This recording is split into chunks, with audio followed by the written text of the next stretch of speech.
Hello guys, अरे मारा वाળ બહુ જ વરસાદ આવે છે જો તમે ઓ શોપિંગ થઈ ગઈ ડન.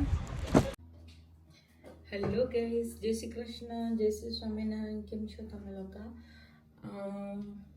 વાગે છે સવારના 8. થઈ ગઈ ફ્રી, હું ફ્રેશ થઈ ગઈ અને મુન્નાને બહુ મિસ કરતી હતી તો મેં કીધું કે ફોન કરું શું કરે છે.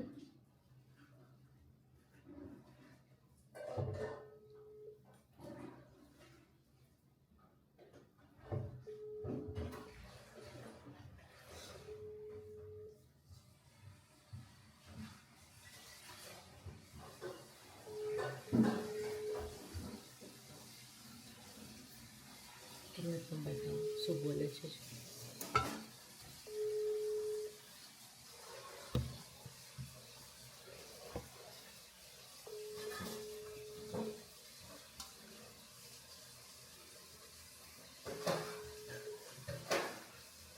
મારી ચા પણ રેડી છે.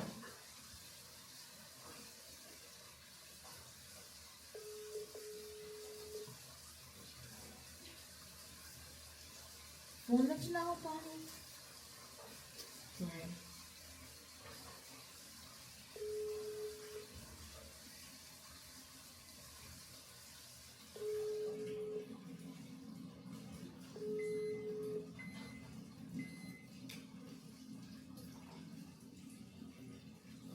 કઈ જવાબ ન મળ્યો. ચલો પછી ટ્રાય કરીશ. અને આજે ભોગા લેવા પણ જવાના છે, ટ્યુસડે છે તો નીકળતી હતી થોડીક વારમાં અને મેડ આવી ગઈ એટલે વિચાર હતો કે થોડીક વારમાં નીકળું પણ મેડ આવી ગઈ એટલે હવે જશે પછી જવાશે. તમે વિચારતા હશો કે આ બધું શું છે. આ મુક્તિની બર્થડે પાર્ટી માટે જે ડિસ્પોઝેબલ આવે ને ગ્લાસ ને આ ડીશ ને એ બધી ઓર્ડર કરી હતી તો આવી ગયું છે. તો હવે હું વિચારું છું કે બધું એક જગ્યાએ મૂકી દઉં કે એન ટાઈમ ઉપર વાંધો ના આવે બધું એક જગ્યાએ પડ્યું હોય તો. અને બીજું શું હતું, આજનું બસ એ જ હતું. મુક્તિ હજી ડેડીના ઘરે જ છે, ત્યાં આઈ થિંક સાંજે આજે નહીં તો કાલ સવાર સુધી આવી જશે. એવું હશે તો કાલ સાંજે તો હું લેવા જઈશ જ, કેમ કે મને નથી ગમતું એનો વગર. અને હાલ ઘડી એ જ છે બસ. અને આજે મકાઈ મોગોનું પ્લાન છે બારે, જોઈએ હવે ક્યાં સુધી થાય છે. શિલાંટી ને પ્રિયલ ને પ્રિયા ને બધા વિચાર્યું જશે, કારણ કે આજે છોકરાઓની હોલિડે છે, હમણાં છોકરાઓની હોલિડે છે, છોકરાઓ ઘરે છે તો ટાઈમપાસ માટે આજે અમે લોકો બધા બપોરે બારે સગડી ઉપર મકાઈ મોગો ને એવું બધું કરીએ. તો જોઈએ કેમ છે કે નથી, જે હું શ્યોર નથી. મને એ લોકોએ કીધું હતું 2-3 દિવસ પહેલાં કે આપણે લોકો કરશું, એટલે મને યાદ છે. તો ચાલો જોઈએ કેમ છે. એક બે ત્રણ જે કામ કરવાના છે એ બાકી છે. અને બસ એ જ છે. અને 25નો જે વ્લોગ આવશે ને એ તમે જો મિસ ન કરજો પ્લીઝ. આ દરરોજ જોજો વ્લોગ તમે, પણ જે 25નો વ્લોગ આવે ને એ પ્લીઝ મિસ ન કરતા. ઓકે ચલો મળીએ પછી. બધું કામ પતાવી લઉં જે કામ બાકી છે એ, અને બીજું થોડું ઘણું કરવાનું છે એ કરી લઉં. Bye guys. અમારું મકાઈ મોગાનું સેટઅપ થઈ ગયું છે જો.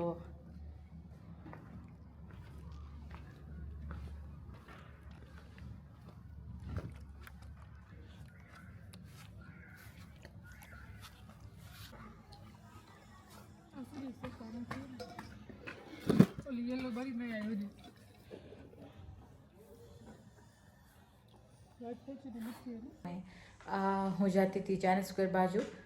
મુક્તિનો બર્થડે આવે છે તો મેં વિચાર્યું કે એને કંઈક ગિફ્ટ દેવા માટે, તો એની ગિફ્ટ લેવા જતા હતા હું ને પ્રકાશ.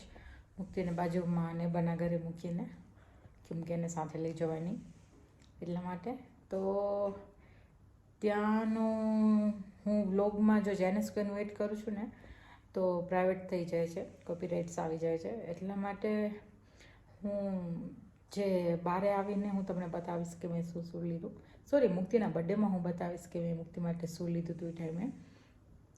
તો ચાલો મળીએ ત્યાં જઈને. અને આજે ડિનરમાં છે હંસા આંટીની સ્પેશિયલ દાબેલી.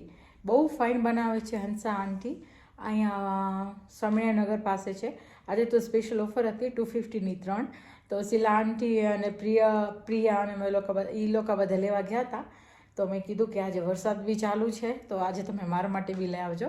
તો હું આજે દાબેલી મંગાવી એટલે આજે ડિનર બનાવવાની શાંતિ. અને મુક્તિ પણ આવી ગઈ છે ઘરે. કાલે ગઈ હતી ડેડીના ઘરે, આજે આવે તો ડેડી મૂકવા એને, કેમ કે કાલે હું વિચારું છું કે વેધર સારું હોય ને તો ફોટોશૂટ પતાવી લો. બાકી જોઈએ વેધર ઉપર, ને તો પછી જોશું પછી ક્યારેક. આજે બહુ જ વરસાદ આવ્યો છે જો તમે.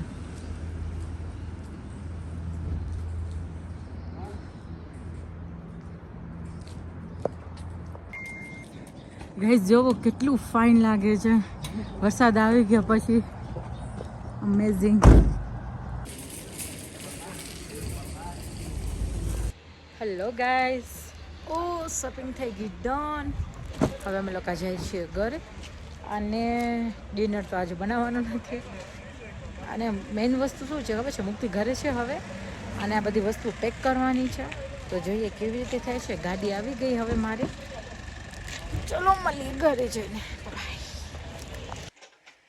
હેલો ગાઈસ, મારા ઇન્સ્ટાગ્રામમાં મેસેજ હતા કે તમે સ્ટીચ કરો છો ચણિયા ચોળી, પણ હું તમને લોકોને પહેલાં પણ કીધું હતું, જે લોકો નવા હશે એને મને ઇન્સ્ટામાં મેસેજ કર્યો હતો. જે મેં કિંજલમાં પહેર્યો હતો ને આ ઘાઘરો કચ્છી વર્કવાળો, એ નીતા આંટીએ સીવ્યો હતો.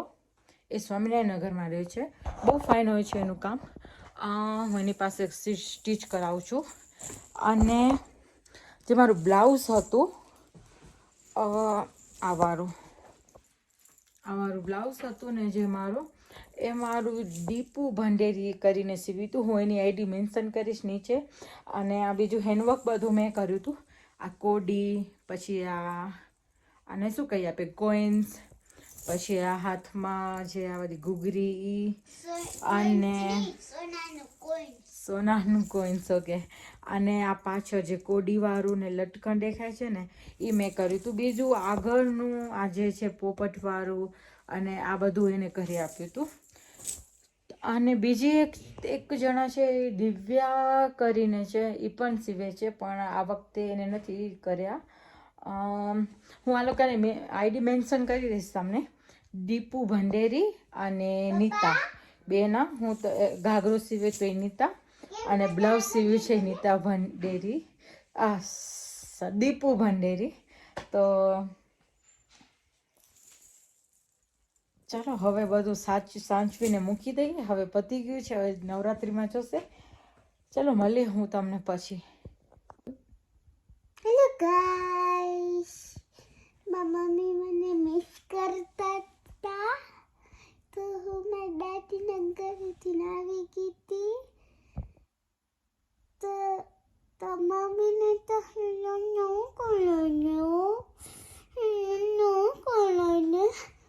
તો હું આવી ગઈ. તો પર મને વેનસડેના ફોટોશૂટ કરાવવો હતો. બસ ઠંડી હતી શું, એક અમે તડકામાં કરીએ ફોટોશૂટ. તડકામાં શું છે એ સોનાનો હાર? બતાવ મને. શું આવ્યું આટલું બધું? તમે મસ્ત સોંગ ગાતા હતા. આ મસ્તી નહીં એમ એટલે કયું સોંગ ગાતી હતી? મને એનું નામ નથી ખબર. આ ધુરંધરનું ની સરખું કેને કહ્યું હતું? વાયાને. આજનો બ્લોગ તમને મારો કેવો લાગ્યો તો પ્લીઝ લાઈક, શેર, સબસ્ક્રાઈબ કરતા ન ભૂલજો.